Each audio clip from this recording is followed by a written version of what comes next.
Like, I have privilege. I can walk away. I can step away from this debate. I can turn the internet off and not look at those comments. I can just go under a duvet and forget. You know, I can do that. And that's a privilege. Whereas trans people can't step away from themselves and from society's transphobia. They can't.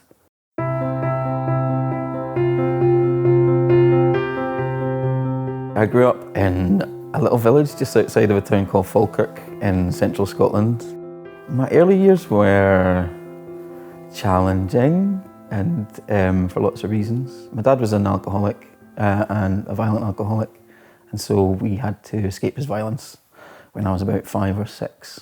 So growing up in an environment with domestic abuse happening in the family, I think that has an impact on your adult life. Certainly because we had to escape that and get support from places like Women's Aid. That's, you know, we did a lot of work and activism as a kid, like supporting Women's Aid and fundraising for them, and I do that as an adult now as well. I've always felt like it's a responsibility to give back and you know, support charities and support people that are doing good work.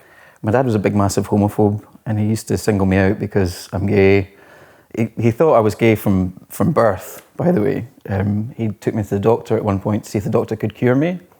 I haven't had any contact with him for about 20 years, and I found out about his death through a letter. It was really strange to get any money from him or anything from him at all. So I bought a mattress. Because I thought, do you know what, I'm going to buy a mattress for that money. And lots of gay things have happened on that mattress. That's all I'll say. So when I was younger, I was in a couple of different TV shows. One of the major ones was Holby City, and I did a crossover with Casualty, and I did this quite passionate kiss in Casualty. It's like about 10 seconds long. It's really quite a lot. I mean, for me, it just felt natural because it was the right thing for the character. I wasn't really aware of how much controversy there was going to be around that. That was in 2002.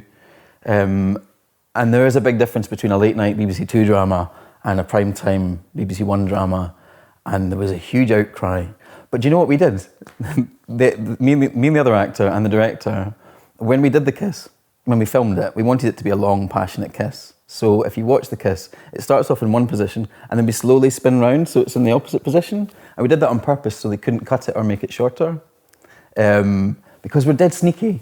And that was a purposeful choice because I knew if they could cut it, they would cut it. And so it was left in, and it was quite long and passionate. There was hundreds and hundreds of complaints. I think what's shocking about that is even now, when you have a gay kiss or any kind of same-sex intimacy on screen, when two people of the same gender show any kind of affection towards one another, you still get complaints now, and I think that's... I'm amazed at how little progress we've really made. But at the time, I was quite proud of it. We were on page 3 of The Sun, right? And the picture of the kiss was right next to the page 3 lovely.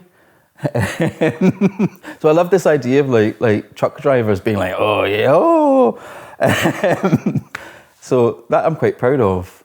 Even now I still get really kind messages from people saying like that they'd seen things that I'd been in, or that kiss in Casualty, that was the first time I realised that I was gay and you really helped me. And I think in terms of the things I'm proud of in my career, just being able to be visible and for people to recognise something of themselves in the characters that I've played, that's a real privilege. Right now, I feel looking at what's happening in society, there's a real push against LGBT rights and a real focus on anti-trans campaigning from certain sections. And there's organisations that claim to represent LGBT rights and equality and actually don't. They're actually anti-trans organisations. And so as someone who's always been quite outspoken about equality and respecting diversity, and I've really always tried to speak up for the community that I'm part of, I've felt like it's become more and more important for cisgendered gay men like myself to speak up in support of the trans community, given what they're going through and how challenging it must be right now to just be a trans person in the UK, given the toxic environment of the debate that's happening. Because I started this petition to ask people to, when the media speak about LGB Alliance, I'd like them to speak about them honestly and say that this is a group that many people in the LGBT community feel is a hate group, and they shouldn't be platformed uncritically. They can be platformed, but please do say who they are. And lots of people feel that they're a hate group and feel that they are acting in a way that damages and harms the LGBT community. So that's what the petition's about. So this person from LGB Alliance said, oh, it's the typical gay glitterati, and then went on to criticise me and other people who'd shared the petition. I was like, oh, gay glitterati, I quite like that. So me and some other activists got together and we started to set up a website around that. But then we thought, well, that's a little bit, it's not very diverse. So we changed it to LGBT Glitterati, so it was much more diverse. And we've been raising funds for the Legal Defence Fund for Transgender Lives, and we sell a lot of quite cool merchandise that's branded as LGBT Glitterati. And it's done quite well. It's been really successful so far. We've raised quite a lot of money. But largely what we want to do is just campaign in a positive way to try and uplift other members of the community. So it's really about gay people supporting trans people, lesbians supporting bisexual people. It's about showing mutual support within the community, allowing us an opportunity to celebrate one another and to support one another visibly and vocally. There was a particular point in my campaigning when I asked an MP a question. I asked this MP why they had supported a fundraiser that was about questioning hate crime guidance that the police use. This particular campaign was from a group that used the hashtag #SayYesToHate. So I asked the MP, why are you supporting this person who's part of a group that says yes to hate? Because that looks like a hate group, right? Why are you supporting what looks like a hate group?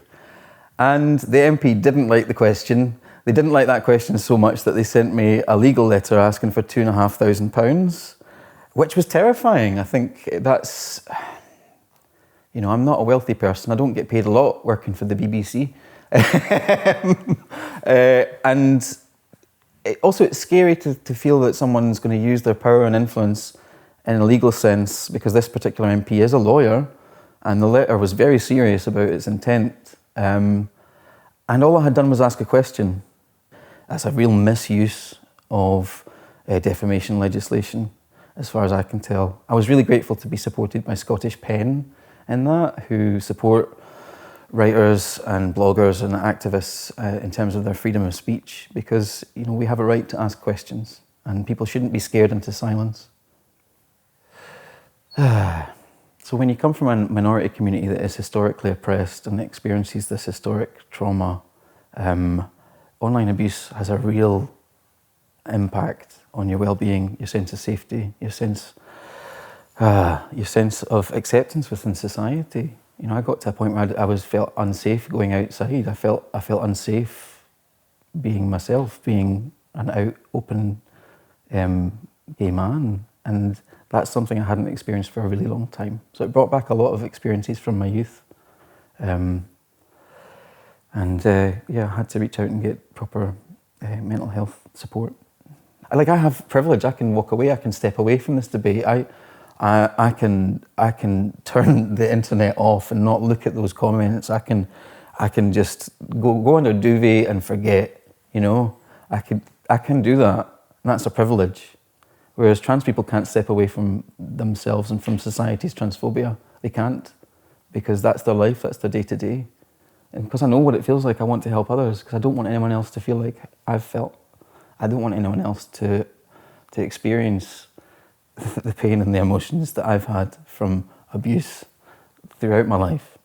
And all it does is it increases my sense of empathy for others and my desire to make sure that life is better for others, because the only thing I can do in my life is make sure that after I'm gone, that the world is a little bit better than it was when I arrived.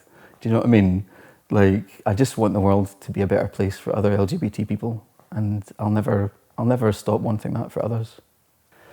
I see it as a responsibility, so I don't think I should be given a reward for something that's a responsibility. I think everyone should be doing their best, but it's lovely.